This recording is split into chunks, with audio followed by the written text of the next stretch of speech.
వి gold trusted gold buyers. మీరు తాకట్టు పెట్టిన బంగారాన్ని విడిపించి ఈ రోజు ఉన్న మార్కెట్ ధరకు కొనబడును.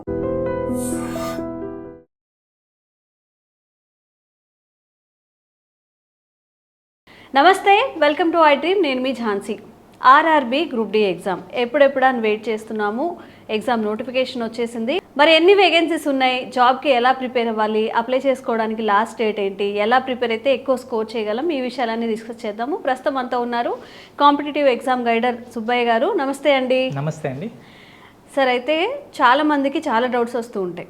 ప్రిపరేషన్లో ఉన్నప్పుడు ఇంకెలా ప్రిపేర్ అయితే ఎక్కువ మార్క్స్ స్కోర్ చేసేలా మనం ప్రిపేర్ అవ్వచ్చు అని చెప్పి, సో ఎలా ప్రిపేర్ అవ్వాలి, ఎగ్జామ్ స్ట్రాటజీ ఏంటో ఈరోజు చెప్పండి. సో తప్పకుండా మేడం, నేను కాంపిటేటివ్ ఎగ్జామినేషన్లో దరిదాపులుగా 12 years నుంచి నేను రీజనింగ్ టీచ్ చేస్తూ ఉన్నాను. కాబట్టి అభ్యర్థులకి ఏ విధంగా ప్రిపేర్ అవ్వాలనేటువంటి దాని నిమిత్తము నేను చాలా క్లియర్ కట్గా ఈరోజు అయితే చెప్పడానికి మీ స్టూడియోకి వచ్చేస్తున్నాను. ఈ ఆపర్చునిటీ ఇచ్చినందుకు మీకు కూడా నా థ్యాంక్ యూ అండి. సో ఫస్ట్ ఆఫ్ ఆల్ మనం కనుక తీసుకున్నట్టయితే రైల్వే నుంచి ప్రతి సంవత్సరం కూడా నోటిఫికేషన్ వస్తుందని చెప్పి రైల్వే డిపార్ట్మెంట్లో మనకు వెబ్సైట్లో క్యాలెండర్ అనేది జాబ్ క్యాలెండర్ అంటారు దాన్ని ప్రతి ఇయర్ లాస్ట్ ఇయర్ నుంచి రిలీజ్ చేయడం జరిగిందండి. కాబట్టి ఎవరైతే సెంట్రల్ గవర్నమెంట్కి సంబంధించినటువంటి జాబ్ కొట్టాలనుకుంటారో, అది రైల్వే కావచ్చు, ఏదైనా కావచ్చు, నాకు ఒక సెంట్రల్ గవర్నమెంట్ జాబ్ కావాలి, నా లైఫ్లో నేను మంచిగా సెటిల్ అవ్వాలి అని సంకల్పం ఎవరికైతే ఉంటుందో అలాంటి వాళ్ళందరికీ కూడా ఇది ఒక సువర్ణ అవకాశంగా మనం చెప్పొచ్చు.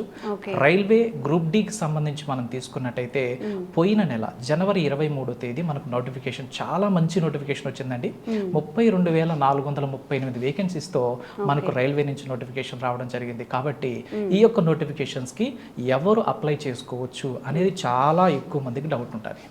తర్వాత వయసు ఎంత ఉండొచ్చు అనేది కూడా చాలా మంది అభ్యర్థులకి ఎదురు చూస్తూ ఉంటారు. ఎందుకంటే కరోనా రావడం వల్ల చాలా మందికి మనకు ఏజ్ అనేది చాలా గ్యాప్ అనేది వచ్చింది. కాబట్టి దీనికి సంబంధించి ఏమన్నా అవకాశం ఇచ్చారా రైల్వే వాళ్ళు అంటే ఖచ్చితంగా అందరికీ కూడా గుడ్ న్యూస్ చెప్పారండి. యాక్చువల్గా అయితే 18 సంవత్సరాల నుంచి 33 సంవత్సరాల వరకు మాత్రమే అప్లై చేయొచ్చు. కానీ ఈసారి రైల్వే వాళ్ళు 36 సంవత్సరాల వరకు అప్లై చేసుకోవడానికి అవకాశం ఇచ్చారండి. అంటే 3 సంవత్సరాలు 3 years ఏజ్ ఎక్కువ ఇచ్చారండి. ఇది ఎవరికి? జనరల్ కేటగిరీ వాళ్ళకండి. ఇక రిజర్వేషన్ కనుక తీసుకుంటే, రిజర్వేషన్ వైజ్ తీసుకుంటే ఏజ్ రిలాక్సేషన్ ఆల్రెడీ ఉంటుంది. కాబట్టి వాటిని కూడా తీసుకున్నట్టయితే దరిదాపులుగా మనకు ఎస్సీ ఎస్టీ కేటగిరీ తీసుకుంటే ఒక 5 సంవత్సరాలు ఏజ్ రిలాక్సేషన్ వస్తుందండి. 36 సంవత్సరాలు ప్లస్ ఒక 5 సంవత్సరాలు అంటే మొత్తంగా తీసుకున్నట్టయితే మనకు 41 సంవత్సరాలు ఉన్నా కానీ ఒక ఎస్సీ ఎస్టీ అభ్యర్థి అప్లై చేసుకోవచ్చు. ఓకే. నెక్స్ట్ ఇక అన్రిజర్వ్డ్ అభ్యర్థులు అయితే 36 సంవత్సరాల వరకు అప్లై చేసుకోవచ్చు. తర్వాత ఓబీసీ అభ్యర్థులు ఉంటారండి. అదర్ బ్యాక్వర్డ్ క్లాసెస్ తీసుకుంటే వాళ్ళకి 3 సంవత్సరాలు ఏజ్ రిలాక్సేషన్ ఉంటుంది. అంటే అన్రిజర్వ్డ్ కేటగిరీ వాళ్ళు 36 సంవత్సరాల వరకు అప్లై చేసుకోవచ్చు. ప్లస్ ఒక 3 సంవత్సరాలు వేసుకుంటే మొత్తంగా 39 సంవత్సరాల వరకు ఓబీసీ ఒక అభ్యర్థి అప్లై చేసుకోవచ్చు. ఎంతకంటే అద్భుతమైన అవకాశం ఏముంటుందండి. ఖచ్చితంగా ప్రతి అభ్యర్థి కూడా ఈ యొక్క అవకాశాన్ని ఉపయోగించుకోవాలని నేనైతే మనస్ఫూర్తిగా కోరుకుంటున్నాను. ఇక తర్వాత నోటిఫికేషన్లో చూస్తే మనకు 32,438 వేకెన్సీస్ వచ్చాయి. ఇది జనరల్గా మనకు ఒక 50,000 వేకెన్సీస్ వరకు మనం ఎక్స్పెక్ట్ చేసామండి. కానీ మనకు ఫైనాన్స్ డిపార్ట్మెంట్ నుంచి అప్రూవల్ వచ్చేసి ఇన్ని వేకెన్సీస్కి వచ్చింది. దీన్ని బట్టి మనం డిస్కరేజ్ కావాల్సిన అవసరం లేదు. ఎందుకంటే ప్రతి సంవత్సరం కూడా మనకు జాబ్ క్యాలెండర్తో అసిస్టెంట్ లోకో పైలట్ కావచ్చు, జూనియర్ ఇంజనీర్స్ కావచ్చు, తర్వాత ఆర్పిఎఫ్ ఎస్ఐ కావచ్చు, కానిస్టేబుల్ కావచ్చు, గ్రూప్ డి కావచ్చు, ఎన్టీపీసీ నాన్ టెక్నికల్ పాపులర్ కేటగిరీకి సంబంధించినటువంటి జాబ్స్ ఏదైతే ఉన్నాయో ఇవన్నీ కూడా ప్రతి ఇయర్ మనకు రెగ్యులర్గా ఈ నోటిఫికేషన్స్ వస్తాయండి. కాబట్టి ఈ సంవత్సరం రాకపోతే నెక్స్ట్ సంవత్సరం వస్తాయా రాదా? కాబట్టి మన ప్రిపరేషన్ స్టార్ట్ చేసాము అంటే రాబోయేటువంటి సంవత్సరంలో కావచ్చు, ఈ సంవత్సరంలో కావచ్చు 100% జాబ్ మీదే అవుతుంది ఒక పక్కా ప్రణాళికతో ప్రిపేర్ అయినట్టయితే. అయితే సిలబస్ ఎలా ఉంటుందండి? అంటే ఏ ఏ కేటగిరీస్లో ఎక్కువ మనం కాన్సన్ట్రేట్ సిలబస్ మనం కనుక తీసుకున్నట్టయితే పోటీ పరీక్షలకు సంబంధించి ప్రిపేర్ అయ్యేటువంటి అభ్యర్థులు ఏవైతే చదువుతున్నారో అవే సబ్జెక్ట్స్ ఉంటాయండి. అదే జనరల్ సైన్స్, అదే current affairs, GK current affairs ఉంటుంది. ఇక రీజనింగ్, మ్యాథ్స్ తీసుకుంటే అవి ప్రతి పోటీ పరీక్షకు ఉండనే ఉంటాయి, అవి కామన్గా ఉంటాయి. ఇక జనరల్ సైన్స్ తీసుకున్నా కావచ్చు, 10th క్లాస్ చదివిన ప్రతి అభ్యర్థికి కూడా జనరల్ సైన్స్ పైన ఎంతో కొంత నాలెడ్జ్ ఉంటుంది. సో కాబట్టి ఈజీగా జాబ్ కొట్టుకోవచ్చు. మరి దీని క్వాలిఫికేషన్ దీని క్వాలిఫికేషన్ ఏంటి?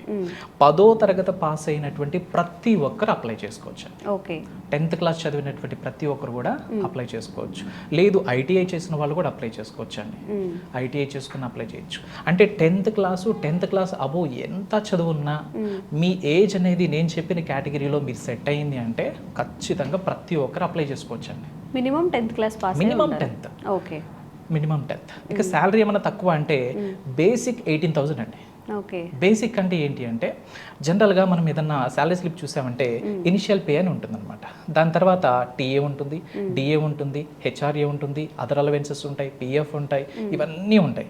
ఇవన్నీ కాకుండా జస్ట్ బేసిక్ 18,000 అంటే మనం హెచ్ఆర్ఏ ఇంకా టీఏ డిఏ ఇవన్నీ అలవెన్సెస్ అన్ని కలుపుకుంటే తక్కువలో తక్కువ 35,000. అవును.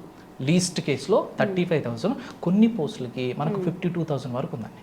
ఒక 10వ తరగతి చదివినటువంటి అభ్యర్థికి 52,000 శాలరీ అంటే మామూలు విషయమా? అందులో చాలా సెక్యూర్డ్గా ఉన్నటువంటి రైల్వేలో జాబ్ పోతుందని భయం లేదు. లైఫ్ సెట్ అయిపోయినట్టు. ఒక్కసారి జాబ్ కొట్టామంటే లైఫ్ సెట్ అయిపోతుంది. ఇంకొక అద్భుతమైన విషయం ఏంటంటే దీంట్లో ప్రమోషన్స్ కూడా ఉంటాయండి. 10th క్లాస్కి ప్రమోషన్స్ ఏంటని చెప్పి మీరు ఆశ్చర్యపడవచ్చు. మన వర్క్ ఎక్స్పీరియన్స్ని బట్టి ప్రమోషన్స్ కూడా చాలా ఈజీగా వస్తాయి. కాబట్టి నాకు 10th క్లాస్ జాబ్ అని చెప్పి మీరు డౌట్ పడద్దు, ఆలోచించొద్దు. ఫస్ట్ 10th క్లాస్ క్వాలిఫికేషన్తో మీరు కనుక ఎంటర్ అయినట్టయితే తర్వాత ఇంకా ఉన్నతమైనటువంటి స్థితిలోకి ఇయర్ బై ఇయర్ కొన్ని ఇయర్స్ తర్వాత మనం చాలా మంచి స్థితిలోకి వెళ్తామండి. చాలా అద్భుతమైనటువంటి అవకాశం అయితే నాకు తెలిసినంత వరకు. ఎగ్జామ్ ఆఫ్లైన్ ఆన్లైన్ ఉంటుందండి. రైల్వే తీసుకున్నట్టయితే ఇప్పుడు అన్ని ఎగ్జామ్స్ కూడా ఆన్లైనే ఉంటుందండి. ఎందుకంటే ఇన్ని లక్షల మందికి మనం పెట్టాలంటే టెక్నాలజీ అందుబాటులో ఉన్నటువంటి రోజుల్లో వాడుకోవడం కంపల్సరీ అండి. అదే ఆఫ్లైన్లో పెట్టాలనుకోండి చాలా టైం పడుతుంది. ఆన్లైన్ అయితే ఈజీగా ఎగ్జామ్ కండక్ట్ చేయొచ్చు, తొందరగా రిజల్ట్ ఇచ్చేయచ్చు పిల్లవాడికి. సో కాబట్టి చాలా ఫీజిబుల్గా ఉంటుంది. కాబట్టి టెక్నాలజీని మనం ఖచ్చితంగా వాడుకోవాలి. ఓకే. ఇది ఎగ్జామ్ ప్యాటర్న్ బోత్ లాంగ్వేజెస్లో ఉంటుందా? ఇంగ్లీష్, తెలుగు, ఓన్లీ తెలుగు పేపరే ఉందా? మన లక్ ఏంటి అంటే అంతకుముందు వరకు ఇంగ్లీష్లో ఉండేదండి. ఓకే. సో ఇప్పుడు దరిదాపులకు అన్ని ఎగ్జామ్స్, ఈవెన్ ఎస్ఎస్సి ఎగ్జామ్స్ కూడా తెలుగు, ఇంగ్లీష్ 2 లాంగ్వేజెస్లో ఉంటున్నాయి. ఓకే. కాబట్టి అభ్యర్థులు తెలుగు మీడియంలో చదివిన అభ్యర్థులు నాకు క్వశ్చన్ పేపర్ ఇంగ్లీష్లో ఉంటుంది అని చెప్పి భయపడాల్సిన అవసరమే లేదు. మన తెలుగు లాంగ్వేజ్లో, ఇంగ్లీష్ లాంగ్వేజ్లో 2 లాంగ్వేజ్లో మనకు క్వశ్చన్ పేపర్ కనిపిస్తుంది. మీకు ఏ లాంగ్వేజ్లో కంఫర్టబుల్ అయితే దాంట్లో మీరు చదువుకొని ఈజీగా ఎగ్జామ్ రాసుకోవచ్చు. ఓకే. నెగిటివ్ మార్కింగ్ ఉందా? నెగిటివ్ మార్కింగ్ ఉంటుందండి. ఒకప్పుడు లేదు, బట్ ఇప్పుడు గ్రూప్ డికి ఈసారి నుంచి 1/3 నెగిటివ్ అనేది పెట్టారు. 1/3 ఉంటుంది. ఫర్ ఎగ్జాంపుల్ మీరు క్వశ్చన్ పేపర్ రాస్తూ ఉన్నారు, ఒక 10 క్వశ్చన్స్ ఆన్సర్ చేశారు. 10 క్వశ్చన్స్ ఆన్సర్ చేస్తే మీకు 10 మార్క్స్ వచ్చాయి. ఫస్ట్ 10 ప్రశ్నలు మీరు కరెక్ట్గా ఆన్సర్ చేశారు. 11వ ప్రశ్న, 12వ ప్రశ్న, 13వ ప్రశ్న మీరు రాంగ్ పెట్టారు అనుకోండి. మీకు ఫస్ట్ 10 క్వశ్చన్లు ఆన్సర్ చేశారు కాబట్టి మీకు ఎన్ని మార్కులు వస్తాయి? 10 మార్కులు వచ్చి ఉంటాయి. ఇప్పుడు తర్వాత 3 క్వశ్చన్స్ వరుసగా రాంగ్ పెట్టారు కాబట్టి ఈ 3 క్వశ్చన్లు రాంగ్ పెట్టినందుకు 3 మార్కులు పోవండి, 1 మార్కు పోతుంది.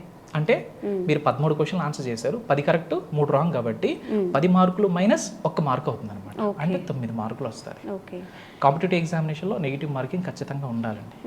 లేకపోతే ఆ కాంపిటీషన్ అనేది దానికి క్వాలిటీ అనేది బయటికి రాదు.